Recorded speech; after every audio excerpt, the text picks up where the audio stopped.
Hello दोस्तों, कैसे हो आप सब। तो आज हम लोगों के पास एक्टिवा 5G रेड कलर में है, जिसको हम लोग कम्प्लीटली रीस्टोर करने वाले हैं। और इसका कलर जो रहेगा वो रेड ही में पूरा रहेगा।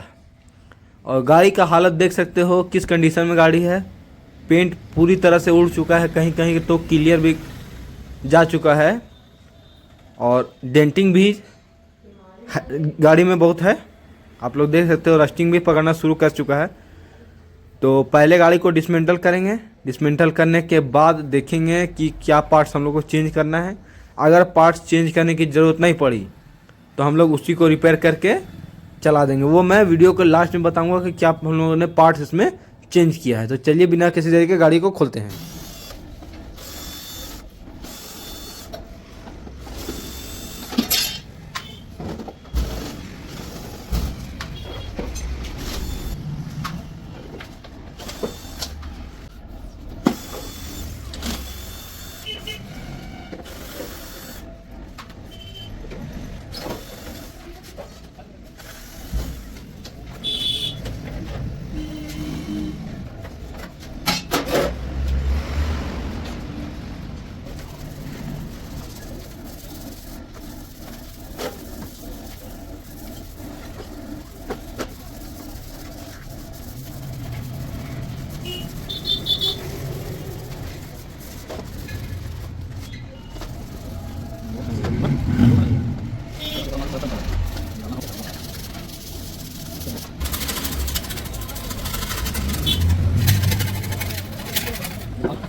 तो फाइनली गाड़ी हम लोगों का यहाँ पे कंप्लीट हो चुका है। कंप्लीट होने के बाद का जो रिजल्ट है वो आप लोग देख सकते हो कि कैसा कंप्लीट होने के बाद लग रही है गाड़ी। तो आप लोग से रिक्वेस्ट है कि वीडियो पसंद आई हो तो चैनल को सब्सक्राइब करें, वीडियो को शेयर कर दें। और आप लोगों को किसी भी तरह का डाउट हो या फिर हम लोग से पेंट करवाना हो गाड़ी को या फिर पार्ट से रिलेटेड का जानकारी लेना हो तो कॉन्टैक्ट नंबर, इंस्टाग्राम आईडी या फिर कमेंट में आप लोग पूछ सकते हो। बात कर लेते हैं इसमें पार्ट्स का। तो हम लोग पार्ट्स इसमें कुछ ने चेंज किए हैं, जो था एज इट इज़ था, ज़्यादा रस्टिंग नहीं पकड़ा हुआ था तो रिपेयर करके हम लोगों ने इसमें काम चला दिया है। तो आप लोग से लास्ट में रिक्वेस्ट करता हूँ कि वीडियो को लाइक कर देना, चैनल को सब्सक्राइब कर देना, वीडियो को शेयर कर देना।